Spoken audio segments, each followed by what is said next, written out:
మన దేశ రాజధాని ఢిల్లీలో శ్యామ్నాథ్ మార్గ్. ఆ ప్రాంతంలో అధికార పక్ష మంత్రులు, ఆ ప్రభుత్వ ఎమ్మెల్యేలు మాత్రమే ఉంటారు. ఇక్కడ చాలా భవనాలు పురాతనంగా మారాయి. అలాంటి భవనాలలో ఒకదాని చిరునామా 133 శ్యామ్నాథ్ మార్గ్. ఎన్నో ప్రభుత్వాలు మారాయి, మంత్రులు వచ్చారు, వెళ్ళిపోయారు. కానీ ఈ భవనం గత 30 సంవత్సరాలుగా ఖాళీగానే ఉంది.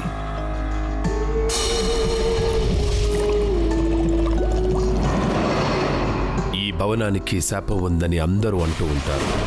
కానీ ఆక్స్ఫర్డ్ యూనివర్సిటీలో చదువుకొని వచ్చిన ఒక మంత్రి రాజేంద్ర సింగ్ ఆలియాస్ రాజ్ ఇవన్నీ కట్టుకథలని కొట్టుపారేసి ఈ భవనంలోనే ఉండాలని నిర్ణయించుకున్నాడు.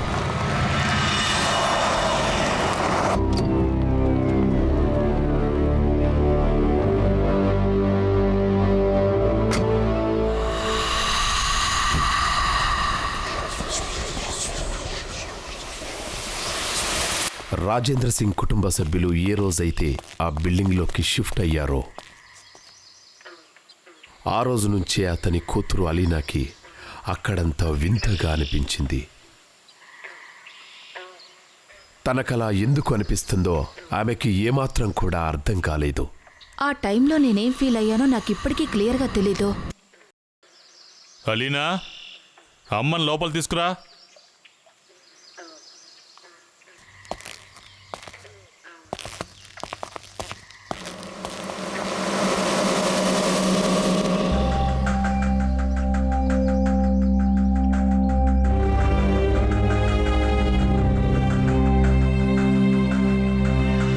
రీమా, ఇక నుంచి ఇదే మనం ఉండబోయే బంగ్లా. మీ టేస్ట్ ఎప్పుడు మన అవసరాల కంటే చాలా ఎక్కువే ఉంటుంది. ఇది కూడా మన స్థాయికి మించిన ఇల్లులానే ఉందండి. మనిషి తన అభిరుచిని ఎప్పుడూ అందనంత ఎత్తులో ఉంచాలి రీమా. ఎందుకో తెలుసా? అప్పుడే అందరికీ అతను ఎంతో ఎత్తులో ఉన్నట్టుగా కనిపిస్తాడు. కావాలంటే చూడు రీమా, ఈ ఇల్లు వల్ల సంఘంలో మనకి ఎంత గౌరవం పెరుగుతుందో. ఐ హోప్ అత్తయ్యగారికి అలీనాకి వాళ్ళ రూమ్స్ నచ్చాలి. తప్పకుండా నచ్చుతాయి. నీకు ఇల్లు మొత్తం చూపిస్తాను పద. ఏ ఎదవ ఇల్లు కట్టాడు? ఎక్కడా వాస్తుకల కనపడ్డమే లేదు. దక్షిణంలో తలుపు, అది ఎంత అసుమో తెలుసా? దక్షిణం యమధర్మరాజు ఉండే స్థానం. అందుకే చనిపోయిన వాళ్ళని దక్షిణ దిశలో పాతి పెడతారు. తలుపులు ఉత్తర దిశలో ఉండాలి. అలాగే ఇళ్ళు ఊర్ధ్వముఖంలో కాదు, అధోముఖంలో ఉండాల్సింది. ఇంట్లో పూజ గది లేకపోతే ఆ ఇల్లు ఎలా ఉంటుంది? పూజ గది ఉండాల్సిన స్థానంలో మందు సీసాలన్నీ నింపేశారు. అయ్యో భగవంతుడా, ఇక నేను ఊరుకునేది లేదు. నువ్వైనా మీ నాన్నకి చెప్పచ్చు కదా అలీనా. అలీనా,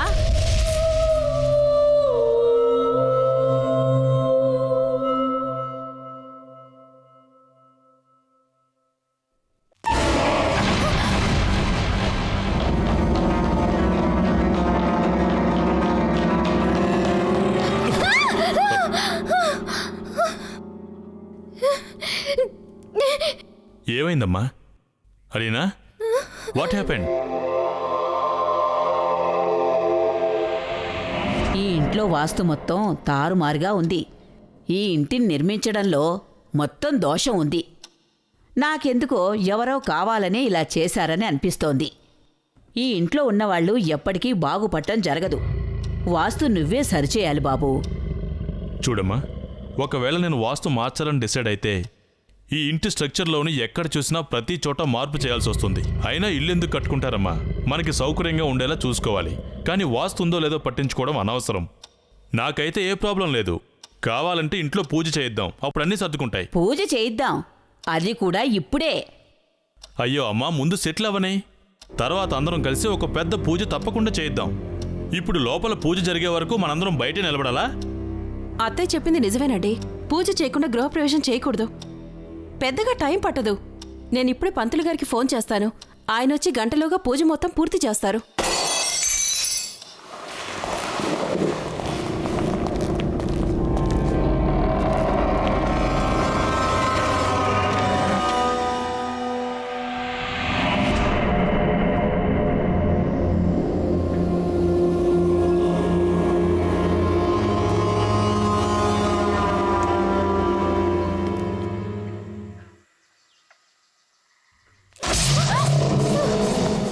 ఏమైందమ్మా?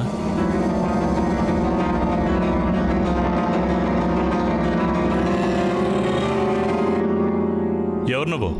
సార్, నేను ఈ ఇంటి కేర్ టేకర్ని సార్. దీన్ని ఎవరు పగలగొట్టారు? నేను బయట క్లీనింగ్ చేస్తున్నాను సార్. బహుశా గాలి కింద పడిపోయి ఉంటుంది. కిటికీ తలుపులు ఎవరో తీసి ఉంటారు. కానీ విండోస్ అన్ని క్లోజ్ చేసి ఉన్నాయిగా. నువ్వేం టెన్షన్ పడకమ్మా. ఏ పిల్లో పడగొట్టుంటుంది. చాలా విలువైన వస్తువు పగిలిపోయింది. ముందు ఇక్కడంతా క్లీన్ చేయి. అలాగే సార్. ఇంకెప్పుడు ఇలా సడన్గా ఎవరి ముందుకి వచ్చి నిలబడకు. చాలా సామాన్లు ఉన్నాయి, తీసుకొచ్చి లోపల పెట్టు. రామా, వెళ్దాం పద.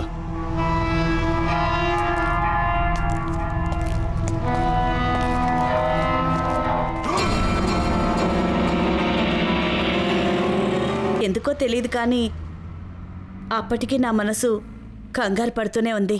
పూజ చేయించకుండానే సామాన్లన్నీ ఇంట్లోకి తీసుకొచ్చాం. అప్పుడు మేము ఊహించలేకపోయాం దాని ప్రభావం ఎలా ఉంటుందో.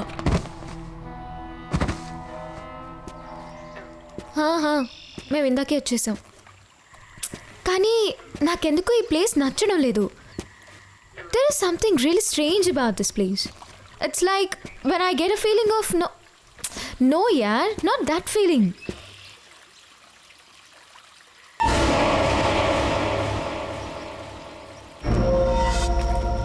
Hang on, I guess Dad is calling me.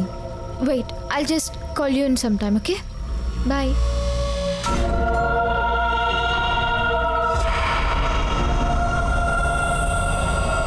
అమ్మా అలీనా, ఎక్కడికి వెళ్తున్నావు?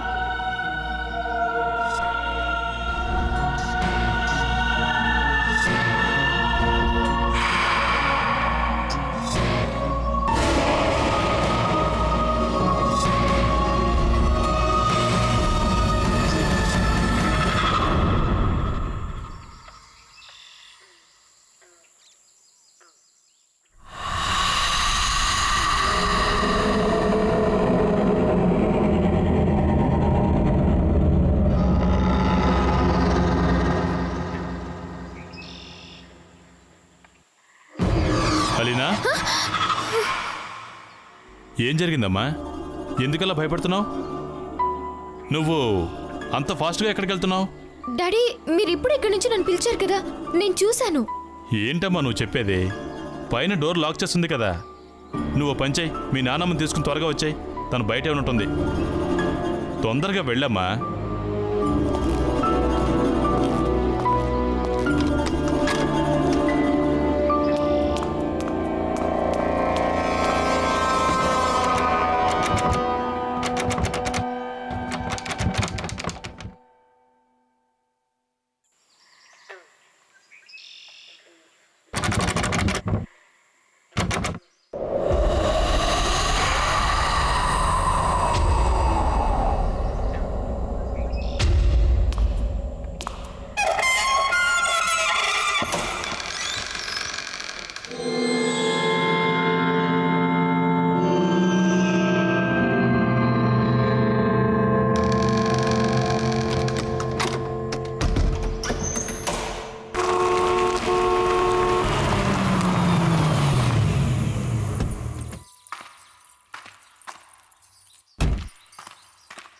నమస్కారం పంతులు గారు. నమస్కారం. నమస్కారం. నమస్కారం.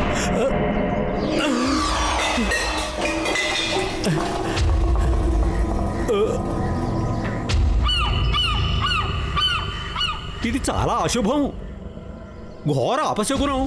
ఇప్పుడు పూజ చేయడం కుదరదు. ఈరోజు పూజ చేయడం అసాధ్యం. నేను వెళ్తున్నాను. పంతులు గారు ఆగండి. మీరు పూజ చేయకుండా వెళ్తారంటారేంటి? నేను మీకు ముందే చెప్పాను, పూజ చేయడానికి ఇది సరైన సమయం కాదని. గృహప్రవేశానికి ఇది మంచి ముహూర్తం కాదు. పైగా ఈ అపశకునం. నన్ను క్షమించండి అమ్మా. పంతులు గారు, మీరైనా ఆయన ఆపండి. ఇతను పంతులా లేక జోకరా? ఈ పూజలు గీజల వల్ల ఏం లాభం లేదని నేను చెప్పాను కదా. పద పద వెళ్దాం. ఒరే రాజేంద్ర, అలా అనద్దు. పూజ తప్పకుండా చేయించాలి. నా మాట విను. పూజ అయ్యేంత వరకు మనం అందరం హోటల్లో ఉండాలి. అవును డాడీ, నానమ్మ నిజం చెప్తోంది. అదేంటమ్మా, ఇంట్లో కొత్తగా వచ్చాం. ముందు అందరం పూర్తిగా సెటిల్ అవుదాం. ఆ తర్వాత ఖచ్చితంగా అందరం కలిసి పెద్ద పూజ చేయిందాం. అలాగే ఇంట్లో పార్టీ కూడా అరేంజ్ చేయాలి. ఏమంటావు? మీరు హ్యాపీగా ఫీల్ అవుతారు, మా పొలిటికల్ ఫ్రెండ్స్ కూడా ఎంజాయ్ చేస్తారు. పదా.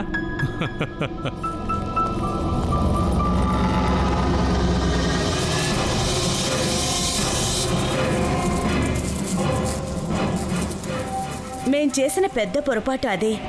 వాస్తుశాంతి పూజ చేయించకుండానే కొత్తింట్లోకి షిఫ్ట్ అయిపోయాం.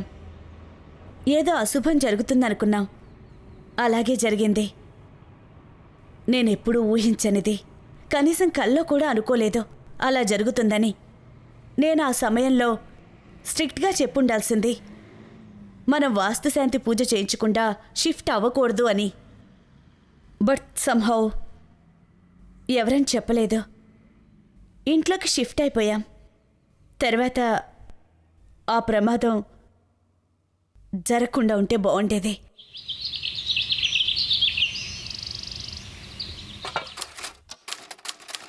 తలుపులు మూసేయండి.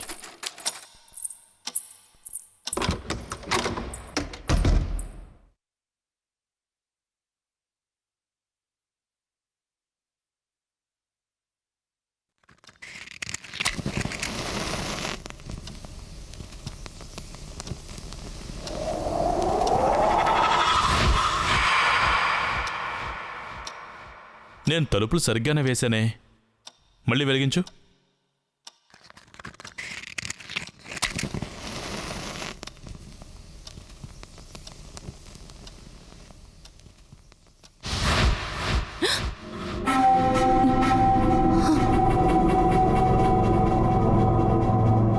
ఒక్క నిమిషం, ఇది సరిపట్టుకో. ఇదిగో, ఇక నువ్వు సులభంగా దీపం వెలిగించుకోవచ్చు.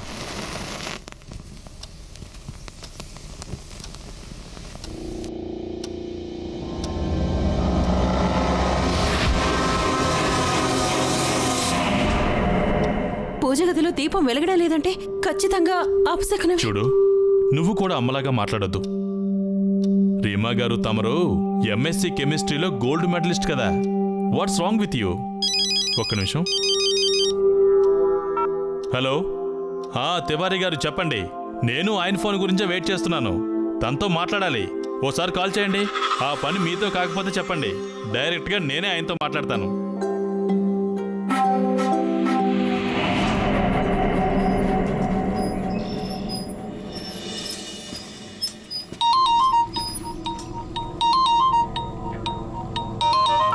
Hello. Hi, Vicky.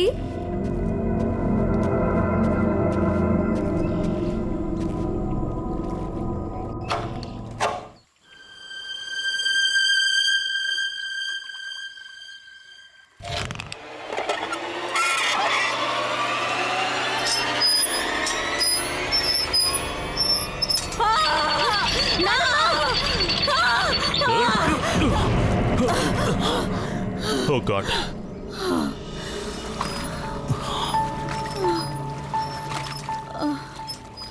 అలీనా, ఇలారా. ఎక్కడికి వెళ్ళావు నువ్వు? అమ్మని ఒంటరిగా ఎందుకు వదిలేసావు? తనకేమన్నా జరుగుంటే? ఎవరు ఫోన్ చేశారు? ఎవరితో మాట్లాడుతున్నావు నువ్వు? లేదు లేదు, తన్నేమనద్దు. నాకెందుకో ఎవరో కావాలని నెట్టేశారనిపించింది. I'm sorry, Daddy. పదమ్మా, వెళ్దాం. ఆ భవనంలో రాజేంద్ర సింగ్ అతని కుటుంబ సభ్యుల మొదటి రోజు ప్రశాంతంగానే ముగిసింది. ఎలాంటి ప్రమాదం జరగలేదు. అందరూ అనుకుంటున్నట్లుగా ఆ భవనానికి శాపం ఉందనిపించేలా ఏ సంఘటన కూడా జరగలేదు. కానీ అది నిజం కాదు. అసలు నిజం వేరే ఉంది. ఆ నిజం తొందరలోనే అందరికీ తెలియబోతుంది. Let's meet up somewhere. We have lot of fun. But chill. Just hurry up and make a plan, yeah? Okay, then let's go for a nice romantic film. You know, మనిద్దరం కలిసి సినిమా చూసి చాలా రోజులు అవుతుంది. You know what? I know why do you want to watch such movies, okay? I don't want to go. ఇప్పుడు నువ్వు మా దానివి. What? Vicky, are you okay? ఇప్పుడు నువ్వు మా దానివి. Vicky, is that you, right? నువ్వు మా దానివి. You're such a jerk. Stop scaring me and get alive, okay? Idiot.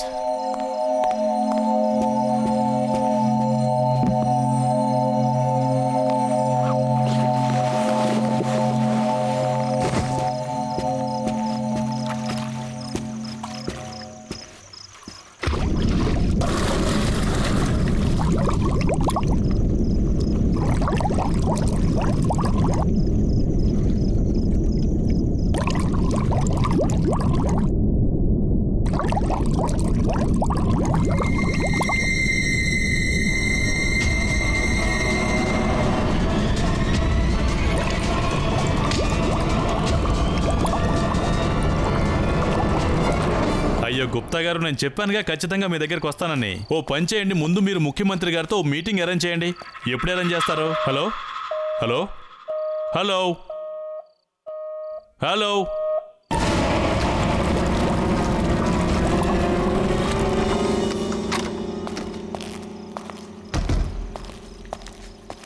Alina, నీ ఫోన్లో నెట్వర్క్ ఉందమ్మా?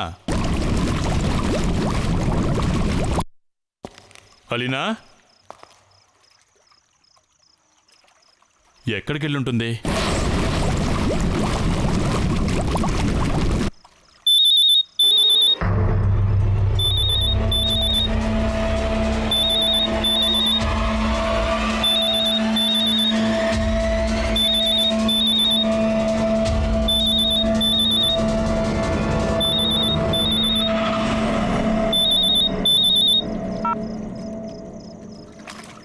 వాట్స్ దిస్ యార్? నువ్వు సడన్ గా కాల్ కట్ చేస్తావేంటి? ప్లీజ్ స్వీట్ హార్ట్, ఏదో ఒకటి చెప్పి నువ్వు బయటకు వచ్చేయి. మనం ఇప్పుడే కలుద్దాం.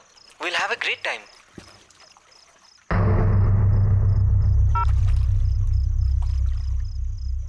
అలీనా, అలీనా,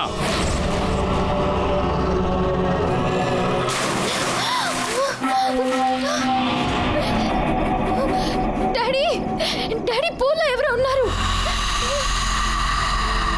ఇంత రాత్రి పూట విక్కీతో ఎందుకు మాట్లాడుతున్నావు? ఎందుకు మాట్లాడుతున్నావు? నేను అడుగుతుంది నిన్నే. నా ప్రశ్నకి సమాధానం చెప్పు. డాడీ, డాడీ పూల్లో ఎవరో ఉన్నారు. కథలు చెప్పడం మానేసి నేను అడిగిన దానికి సమాధానం చెప్పు. డాడీ, ఐ స్వేర్, నాకు లోపల కొంతమంది కనిపించారు. I'm not lying daddy. నేను మీతో ఎందుకు అబద్ధం చెప్తాను? నిజాన్ని ఎలాగైనా దాచేయాలనే ఇలా అబద్ధం చెప్తున్నావు కదా, అందుకే నువ్వు ఇలా నడుస్తున్నావు. ఇందులో జాను అంటే ఎవరు? జాను అంటే అతనే కదా, నీ కాలేజ్ ఫ్రెండ్ విక్కీ, అతనేగా?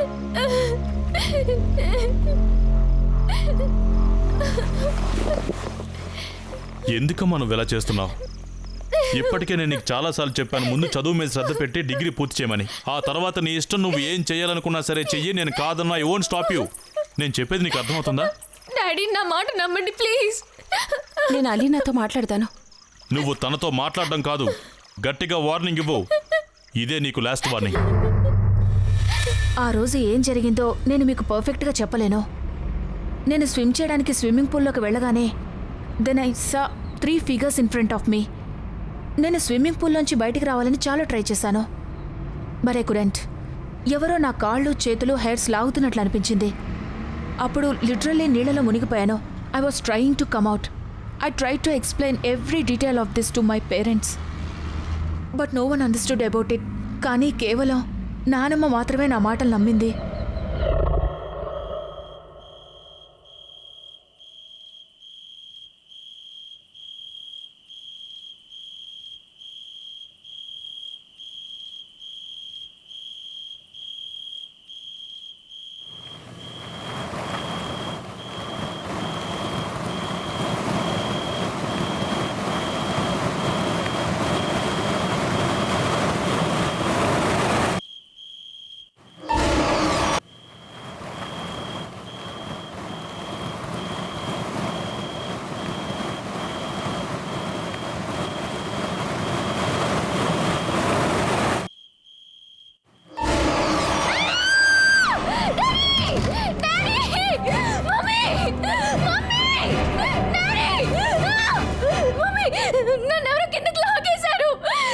ఏం కాలేదమ్మా, నీకేదో పీడకలు వచ్చినట్టుంది.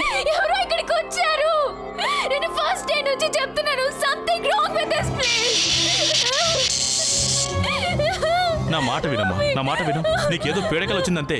Mummy, I am not lying mummy. ఏం కాదమ్మా, ఏం కాదు. చెప్తున్నాను కదా, ఏం కాదు, ఏం కాదు. భయపడకు, పైకిలే.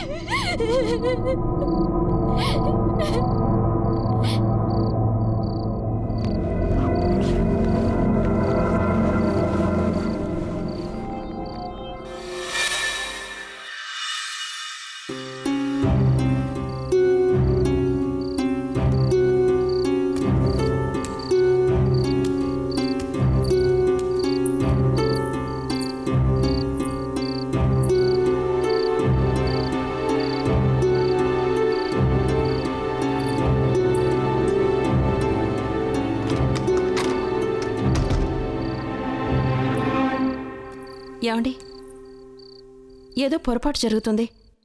మీరు అలీనా పరిస్థితి చూశారుగా? లేదు లేదు, తనకేం కాలేదు రేమా. నిన్న తనపైన కోపడ్డాం కదా అతని విషయంలో. తన పేరేంటి? విక్కీ. అందుకే ఇలా నటిస్తుంది తను. మనం తన మీద జాలి పడతామని, తనకి బయటికి వెళ్ళడానికి పర్మిషన్ ఇస్తామని. అందుకే ఇదంతా. మీకు తెలుసుగా అలీనా ఎప్పుడు అబద్ధం చెప్పదని. పైగా నాకు కూడా అనిపిస్తుంది ఇక్కడ ఏదో జరుగుతుంది అని. బహుశా ఈ ఇంట్లో ఏమైనా నీ బుర్ర ఏమన్నా పాడైపోయిందా ఏంటి? నీకేమన్నా పిచ్చా? భూతాలు, ప్రేతాలు, పిశాచాలు, అపశకనం ఇవన్నీ జరగడానికి అసలు ఇంట్లో ఏముందని? మీరు నిజంగా చాలా మొండిగా తయారయ్యారు. ప్రతిసారి మీ ఆలోచనలు ఎదుటి వాళ్ళపైకి రుద్దాలని చూస్తున్నారు. మేం చెప్పేది కూడా అర్థం చేసుకో. Will you shut up? ఇంకేం మాట్లాడద్దు. మీరిద్దరూ ఇక గొడవ పడ్డం ఆపండి. అలీనాతో ఈరోజు నేను పడుకుంటాను. రామ్మా. వెళ్ళి పడుకో. మిగతాది రేపొద్దున మాట్లాడుకుందాం.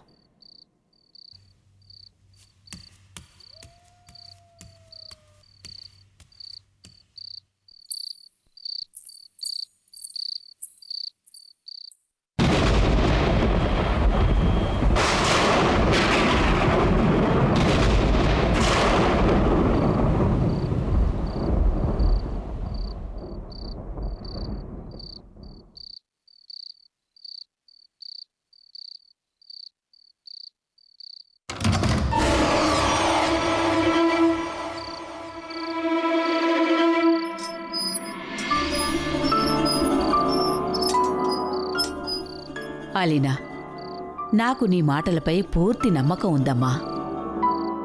నాకు తెలుసు ఈ ఇంట్లో ఖచ్చితంగా ఏదో దోషం ఉందని. నేను నా జీవితంలో ఇలాంటివెన్నో చూశాను. భూత ప్రేత పిశాచాలు సంచరించే ప్రాంతం ఎలా ఉంటుందో నాకు తెలుసు. అవన్నీ బలహీనంగా ఉన్నవాళ్ళనే బాధ పెడుతుంటాయి. కానీ నువ్వు మాత్రం ధైర్యంగా ఉండు. ఇక నుంచి నేను నీతో పాటే ఉంటానమ్మా. నీకు ఎలాంటి ఆపద రానివ్వను. నేను రేపే తివారీ గారిని పిలిపిస్తాను. ఆయన మనకంతా వివరంగా చెప్తారు అసలు ఈ ఇంటి లోపల ఏం జరుగుతుందో అని.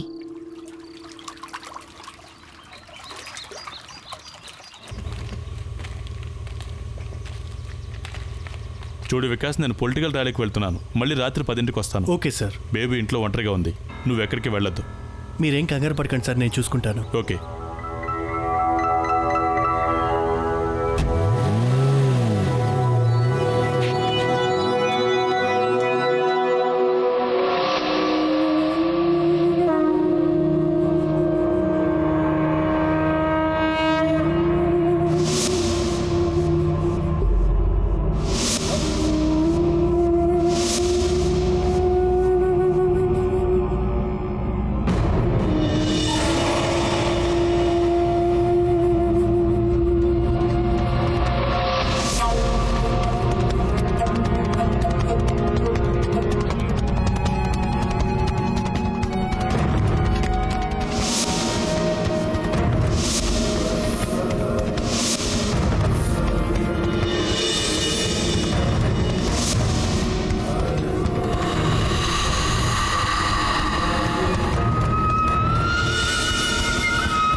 మీరు ముందే చెప్పుంటే నేను రాజేంద్రతో మాట్లాడుండేవాణ్ణి.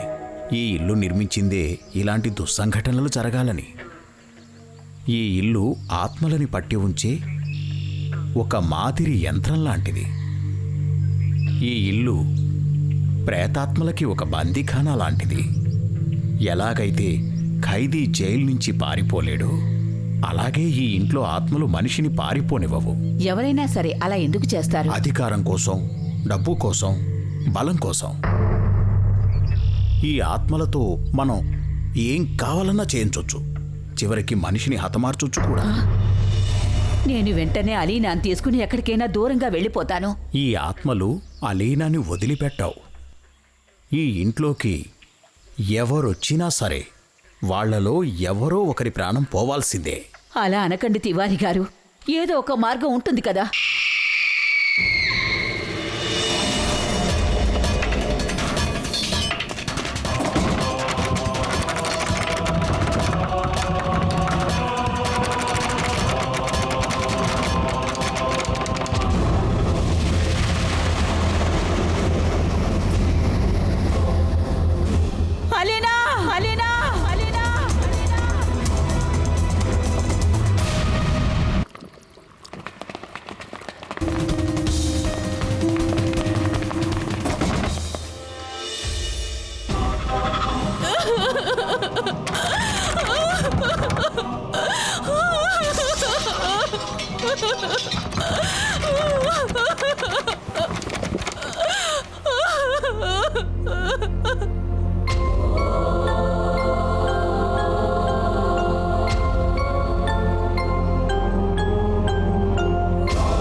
ఇక్కడొద్దు, తనని వేరే ఏదైనా గదిలోకి తీసుకెళ్ళండి.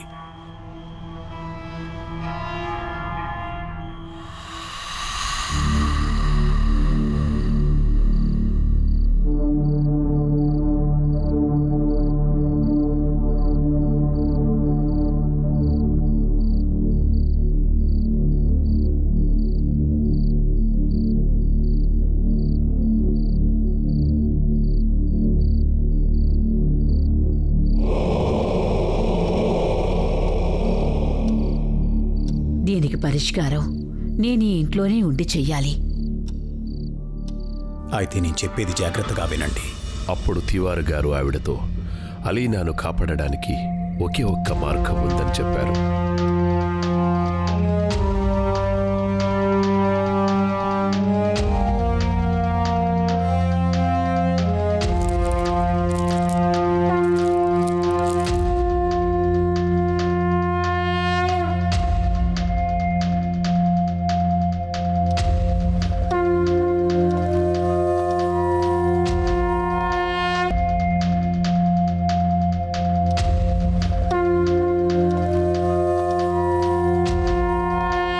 ఆయన తర్వాత రాజేంద్ర గారికి అన్ని వివరంగా చెప్పారు. కొందరు వ్యక్తులు కావాలని ఆ ఇంట్లో వాస్తుదోషం ఉండేలా సృష్టించారు. అలీనా ప్రాణ ప్రమాదంలో ఉందని కూడా తివారీ గారు చెప్పారు. స్వయంగా చూసిన తర్వాత రాజేంద్ర గారికి కూడా నమ్మకం కలిగింది. నిజంగానే భూత ప్రేతాత్మలు ఉంటాయని, మాయ విద్యాలుంటాయని, వాస్తుదోషం కూడా నిజమేనని. తర్వాత ఆ భవనం వెనకాల ఉన్న చేదు నిజాన్ని ఆ కేర్ టేకర్ అందరికీ చెప్పాడు. అప్పుడు వాళ్ళకి అసలు రహస్యం తెలిసింది. 1971లో కిషన్ సింగ్ రాథోడ్ అనే వ్యక్తి ఆ ఇంటి వాస్తుని మార్చేశాడు. ఓం భీం కీం క్లీం ఓం భూం ఫైర్. ఇప్పుడు ఈ ఆత్మలన్నీ నీకు దాసోహమైపోయాయి. నేను వీటిని నీ వశం చేసి నీ శక్తిని ఇంకా ఇంకా పెంచబోతున్నాను. ఇప్పుడు నువ్వు మొత్తం ప్రపంచంపైనే అధికారం చెలాయించొచ్చు. మనిషి తనను తాను శక్తివంతుడిగా చేసుకోవడానికి ఏం చేయడానికైనా సిద్ధపడతాడు. అందుకోసమే ఆ భవనంలో తంత్ర పూజలు చేయబడ్డాయి. అలాగే దురాత్మల ప్రభావం ఇంకా పెంచడానికి కావాలని ఆ ఇంటికి వాస్తు దోషం ఉండేలా చేశారు. అప్పుడే ఆ ఆత్మలు కూడా ఆ ఇంట్లోనే బంధించబడతాయి. వాటి శక్తిని వాళ్ళు తోచినట్లుగా వాడుకోవచ్చు. ఆ ఇంట్లో పనిచేసే నౌకరు ఈ విషయాన్ని తెలుసుకున్నాడు. అతను కేవలం తన కళ్ళతోనే పూజ చేయడం మాత్రమే కాదు, ఆత్మలని తాను ఉపయోగించుకున్నాడు కూడా. తానే ఈ ఇంటికి ఈ పరిస్థితి కల్పించాడు. ఇప్పటికీ ఈ భవనాన్ని శాపానికి గురైన ఇల్లుగానే పరిగణిస్తారు. ఈ వాస్తు వల్ల ఆత్మల శక్తి ఇంకా పెరుగుతుంది. ఆ శక్తి ఇక్కడికి వచ్చే వాళ్ళెవ్వరికీ కూడా కనిపించదు.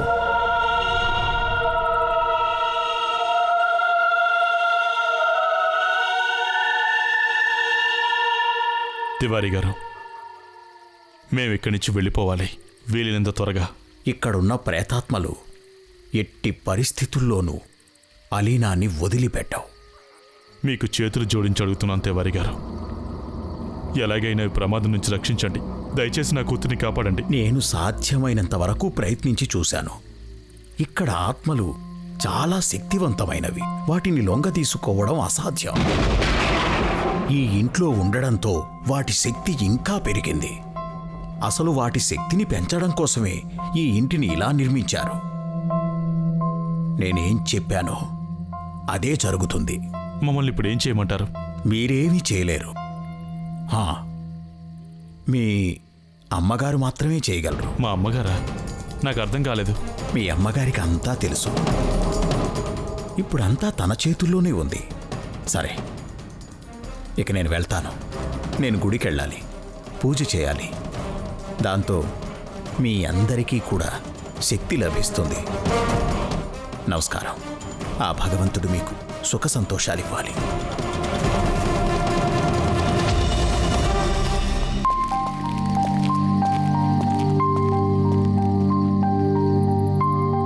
నా వాళ్ళకేదైనా జరిగితే నేను తట్టుకోలేను. ఏది ఏమైనా సరే నా కూతుర్ని, నా వాళ్ళందరినీ నేను కాపాడుకుని తీరుతాను. ఎలాగైనా కాపాడుకుంటాను. ప్రేమ, మనం వెంటనే ఇక్కడి నుంచి వెళ్ళిపోవాలి. కానీ ఈ పరిస్థితిలో అలీనాని తీసుకుని ఎలా వెళ్తాం? నాతో ఇప్పుడు వాదించొద్దు. వెళ్ళి తొందరగా అమ్మని తీసుకురా. అమ్మా, అలీనా, వెళ్దాం పదమ్మా.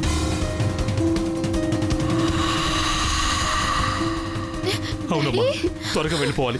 పదమ్మా. ఏమండి, తలుపులు తెరుచుకోవట్లేదండి. ఏదో రకంగా మనం బయటికి వెళ్ళిపోవాలి. పదండి, అటు వెళ్దాం. పదండి, ఇటువైపు నుంచి వెళ్దాం. రండి.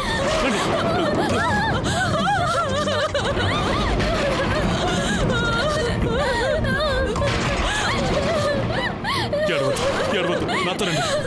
మీరే కంగారు పడకండి. నేను కదా.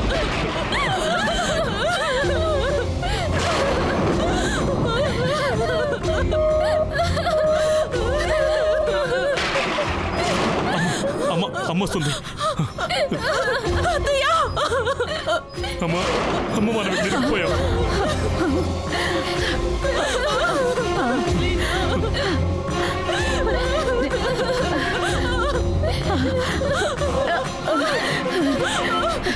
నాకు కాస్త నల్ల ఉప్పు, అలాగే ఒక సుత్తి మేక్ కూడా తీసుకురా. ఇప్పుడు మనం త్వరగా బయటికి వెళ్ళాలి. ఇప్పుడు అవన్నీ చేసేంత టైం లేదు. ముందు వెళ్ళి తీసుకురండి అవన్నీ. అలీనా, నానమ్మతో పాటు ఉండమ్మా. నానమ్మతో పాటు ఉండు. అమ్మా, ఇదిగోమ్మా. దీంతో ఏం చేద్దాం?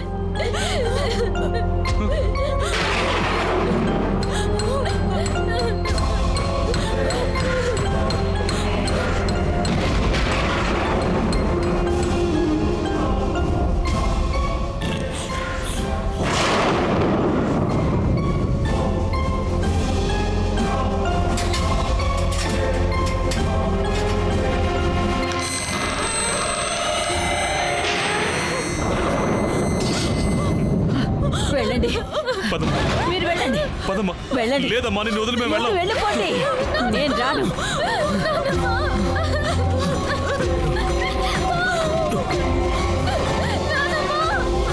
రామ్మా, రా. అయ్యో అమ్మా, అమ్మా.